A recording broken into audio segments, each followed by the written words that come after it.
talking to you. My name's Dale and this is Dale's Addiction. I'm on a roll with filming videos today, so I'm just going to keep going. So that's why I am wearing exactly the same outfit as you may have seen in some previous videos. But now that I have a real job, and if you didn't know about that, I've just made a video on my other channel called Proving Potential. Go and check it out. It explains what I'm doing and why I've decided to make the big change. I'm going to need to be more organised with my time because I'm going to have a lot less flexibility than what I've had over the past few years working for myself. So I'll link that video in the description box below, but go check it out. This month's Q&A, I suggested that we theme it based on luxury. I didn't word the question particularly well, so I've got a big mixture of questions to answer. So I thought I'd just go ahead and answer them now. And then we might close it off because there's quite a few questions here already and these Q&As seem to be getting awfully long. So perhaps I'll leave the window of asking a question to be, kind of shorter. So Chris, are you worried about your upcoming trip given recent events in France? No, I'm not. I think those things are unfortunate events. They are bad timing. They are not indicative of the environment overall. And I have travelled after some pretty significantly scary world events. If you think back to 2001, for example, and I'm not ambivalent about it. It's not that I don't think it will happen to me, but I think it will happen regardless of whether I decide to go or stay. And so, no, it hasn't concerned me at all. Chris also asks, do you have any thoughts about brands not carrying inclusive sizing in store? Yeah, I do. I think it's ridiculous. I think, the reality is that as a population, as a race, people are getting bigger than they used to be because we have more wealth in the way that we're able to access food and nutrients, and we eat not just for survival, but we also eat, because we enjoy it. Some of us have great genes, some of us have less effective fat munching genes, but we still like luxury, so why can't we buy it?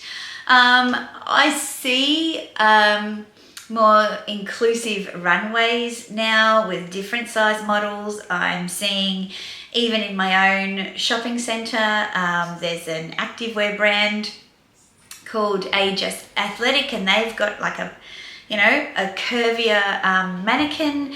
And that's what made me actually go into the store.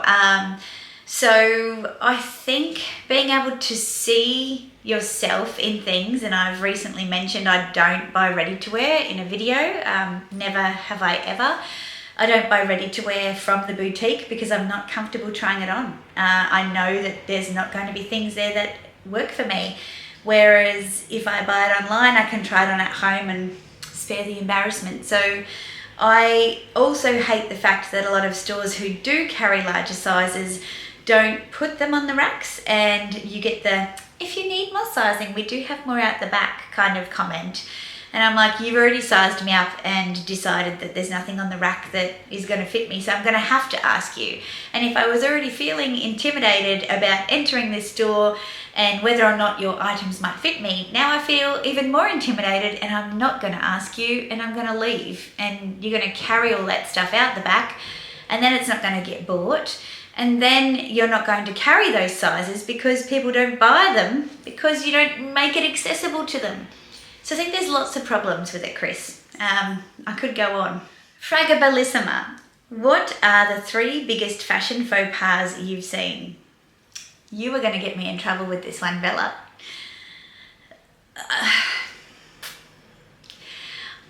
I'm going to say that these are my fashion faux pas. They might not be, everyone might not find them to be a faux pas. The first one is socks and sandals, socks and Crocs, socks and Birkenstocks. No, no, no, no, no. Hideous, do not like. The second one is an easy one, is leggings or tights as pants, especially if they're not good quality ones and you can see the outline of one's knickers, or you can actually see the knickers through the pants when they bend over. I don't think it matters what your figure looks like. They aren't pants, they're tights. They're meant to be worn under things. The final faux pas. Look, for me, there's a real faux pas around repurposing certain luxury items. I know this is a controversial opinion to have, but I think it is the opposite of luxury when you have to kit something out to make it look like something that's luxury, if that makes sense. So vanity bags, cosmetics, pouches, shopping bags in clear plastic things. I know it sounds judgmental and I am judging. To me, that's a faux pas. I think it's the opposite of luxury, which makes the point of it moot. The next question, the ugliest designer shoes you've ever seen and the most gorgeous ones. You're gonna get me in trouble, Bella. I think those Gucci loafers are the ugliest designer shoes I've ever seen, and I know a lot of people in this community, including my fabulous friend Amelia Rose, love those shoes because apparently they're very comfortable. But yeah, I do not think that they're very pretty. I also hate the Hermes Chypre sandals. I think they're horrible as well. Look at my hair, it's everywhere. Yeah, not a huge fan of those at all. The most gorgeous ones, well, there are too many to count. I would have to say the new Roger Vivier shoes that I just bought would have to go close to being some of the most beautiful shoes I have ever seen and now own. Your 3 favourite outfits from season 2 of And Just Like That so far. Look, I'm going to do my own video on that one, so stay tuned. Geraldine, hi Geraldine, a shoe brand you don't like and why? Birkenstock, because they're ugly. Geraldine also asks, are you done buying contemporary brands? Once you've luxed, can you go back? I think I'm done. I actually stopped myself. I appreciate a lot of contemporary brands, but I know that I was buying contemporary brands up until a couple of years ago and I was not wearing them. I kept reaching for my luxury versions of those bags. I didn't buy them instead of a luxury bag. I really genuinely appreciated the design and the detail, thought they were beautiful, but I just never reached for them. I guess they didn't give me the same sense of satisfaction as my luxury branded bags did, and yeah, now I catch myself looking and I just have to turn away. Like Age here, AJE, they always have some great bags to accompany their seasonal collections, and I'm just like, no. Do not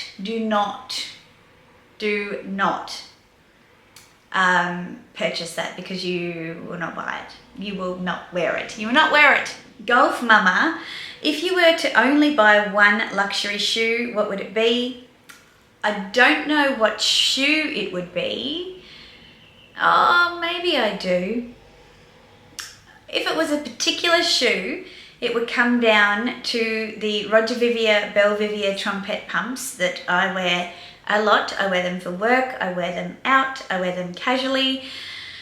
Or the Hermes Aran sandals, which I have really enjoyed now that I've fully worn a pair in, taken them to the cobbler, had the soles reinforced. Now they are perfect. But for a luxury shoe that is ready to go, even the Fendi Colibris in the smaller heel, they are already reinforced. They are already comfortable. They have great heels. It'll be between one of those three. Another Chris. Hi Chris. Best and worst people to go luxury shopping with.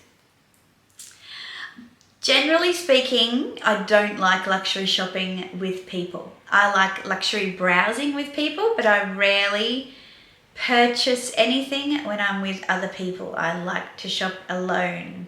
I like to take my time and get inside my own head and think about things. And so generally speaking, me, myself and I are my favorite people to go luxury shopping with. The worst people to go luxury shopping with, I guess, are people that would just be like, oh my God, I can't believe you're spending that much money. This is ridiculous. Oh wow, I got a free drink. Isn't that amazing? Like, yeah, you need people who are open to it and a little informed about the dance, I suppose. Zoem_AU, how do you like your Golden Goose and how do you find the inner sole wedge? I love my Golden Goose, and I figured out why I found my original pair of Superstars, which are sneakers, uncomfortable, and that's because I had them laced up too tight. So once I adjusted all the lacing, I found them great. I have taken the wedge out and I found them less comfortable. I found they rubbed up against my ankle joint, so I prefer them with the wedge in.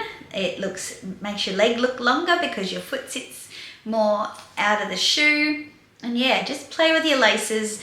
And the other thing I find challenging with the inner wedge is finding a pair of no-show socks that are low enough but will stick to your foot.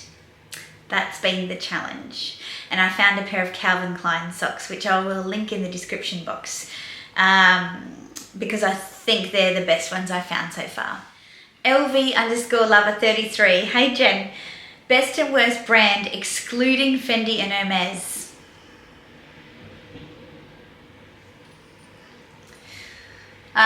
Best brand,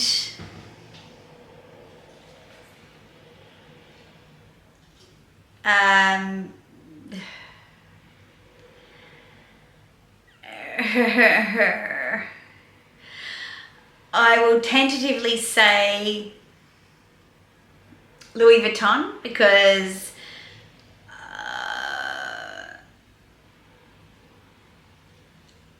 oh, this is hard. It's hard because I don't have ready to wear or shoes from Louis Vuitton, and the bags I have, yeah.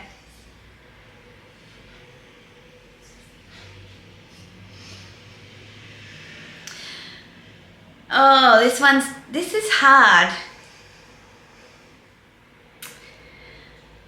I'm going to change my answer. I'm going to say Chanel for best, and I'm saying Chanel because I think Chanel, maybe not now, but there's still a chance, captures my imagination more, more playful and fun, excluding the classics.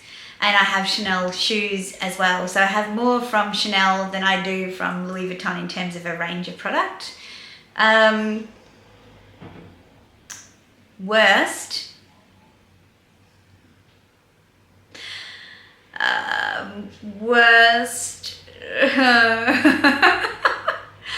oh, what criteria would they be worst? Balenciaga, for obvious reasons.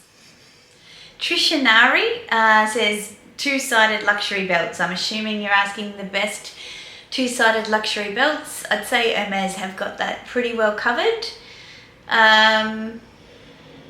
in my opinion anyway. And then your next question was the most comfortable luxury loafer. I don't wear loafers, but I am informed that the Loro Piana driver shoes are very, very comfortable.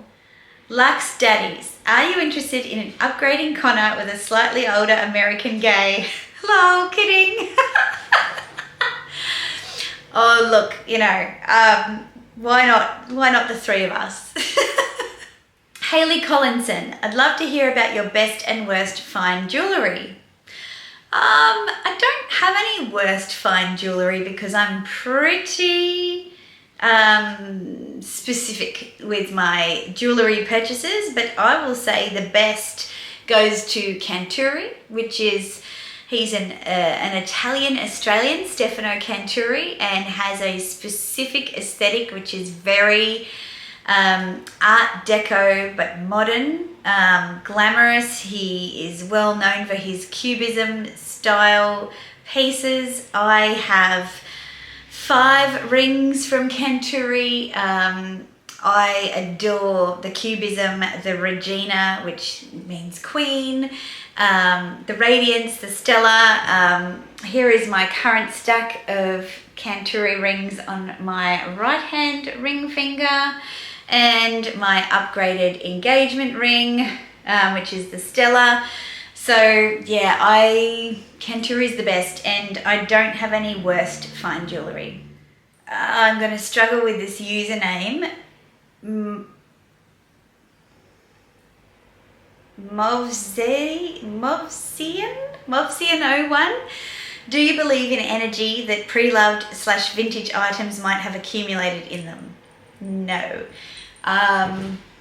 No, I don't. I think they're just inanimate objects. Patty Palermo, absolute favourite bag. Just had a little sneezing fit then. Oh, my absolute favourite bag is my Fendi Peekaboo ICU in the violet. It's everything I wanted in a Fendi Peekaboo. The colour, it has a smile, it's the perfect size, and you guys helped me to get it, and that makes it even more special. Lily Yogini, the best shoes for a job that requires to be quick on your feet but not all day.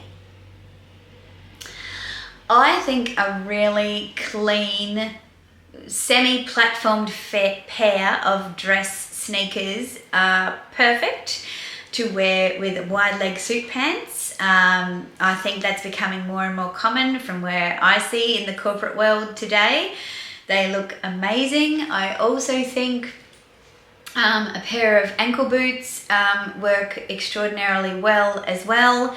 And I think from a luxury perspective, the Fendi Colibris are amazing, amazing. They have flats, they have short-heeled ones, and I think they are just perfect.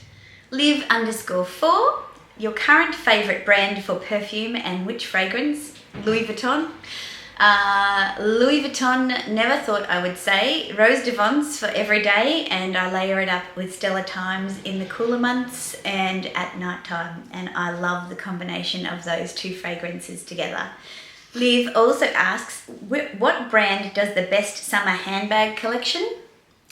Look, Fendi always does a brilliant summer handbag collection, and Prada. Prada does great summer handbag collections as well. Lizzie C, hi Lizzie. The best shoes, the best sandal, the best pump, the best sneaker, and the best boot. Well, I will go from my personal perspective and my personal opinion.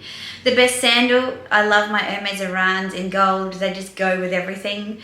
Like, they're not the most comfortable, but they go with everything. If you don't know what to wear, you can wear those. The best pump has to be the Roger Vivier Belvivier Trompette pump. I am yet to try the lower heeled Vivier shoes, but I see a few on sale on Farfetch at the moment, and I think now would be a good time to give those a bit of a try. They are all patent though, and that scares me because I have to do the work to soften them up. The best sneakers, I would say, oh, it's a hard one. Since I got my Veja sneakers, I think that they are so comfortable. I don't know how they'll wear, but in terms of comfort, they're the best. I love Golden Goose for attitude. I love my Valentinos for a statement.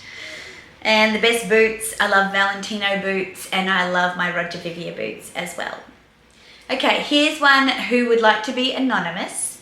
Cosmetic medicine pre-Euro trip preparation, a must for me.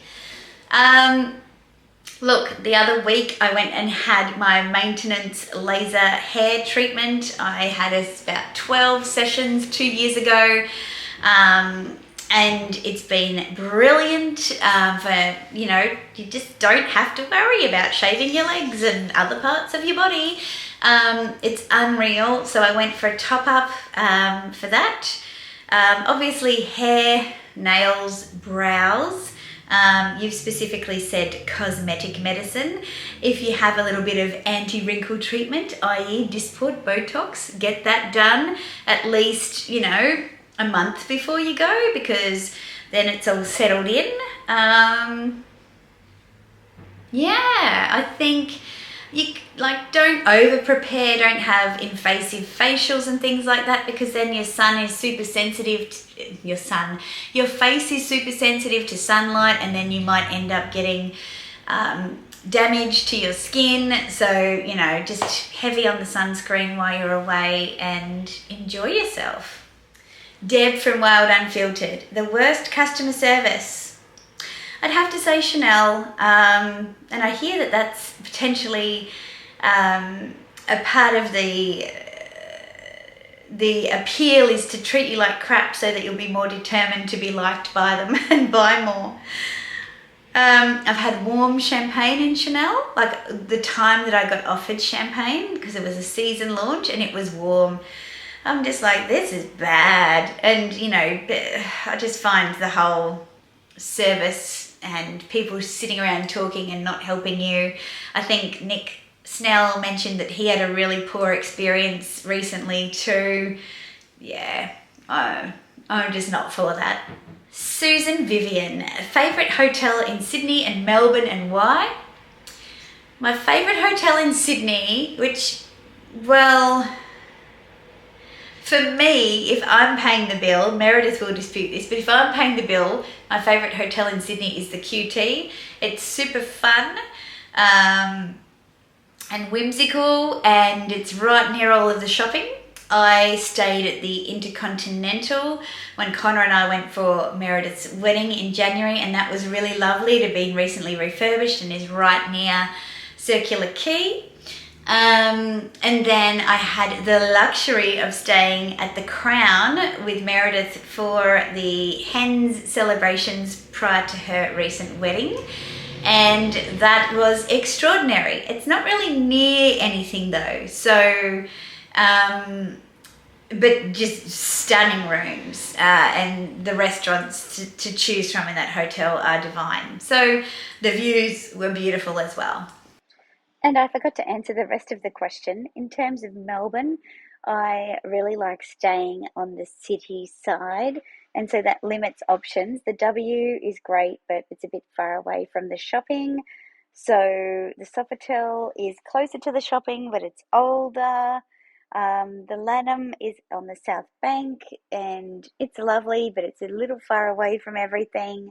I actually struggle with Melbourne. The Grand Hyatt, okay, used to be better. The Western, same. So I guess it depends what you're looking for.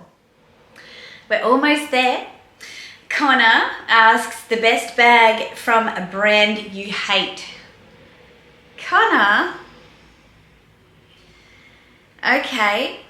Saint Laurent, best bag, the iCare or Ikari, or, you know, that big sack one.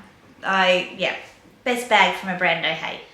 And the final one from Bella is, what do you think about luxury bags combined with affordable shoes? Well, I think fine. I think the beauty of mixing luxury in with your personal style means that potentially not everything's going to be luxury, and I think that that's absolutely okay. But I think you don't want to detract from your look by having items on you that look cheap and tacky, you know, clothing that's pilling or that has holes in it that's not meant to have holes in it, that is faded or dirty or falling apart.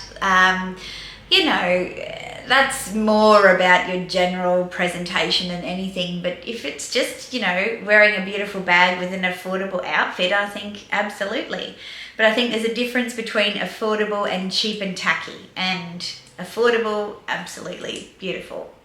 So that's it from the Q&A. A short and sharp one today. I'm glad I did that a bit earlier on, because I think that will, you know, not be too long, hopefully. I put out these Q&A video prompts on my Instagram stories every month toward the end of the month. So if you're not following me on Instagram, check me out over on Instagram. I post outfit of the day photos. I show you how I style all my pieces nearly every day. So there's plenty of inspiration or ideas for how you might style these pieces if you're considering them. And I also usually pop this on my YouTube community page, which you have to be subscribed to my channel to see. So if you aren't subscribed, please consider doing so. And whilst you're there, do a little bit more and give me a thumbs up for this video. Pop in the comments any thoughts that you have about my answers to these questions. I would love to hear from you there.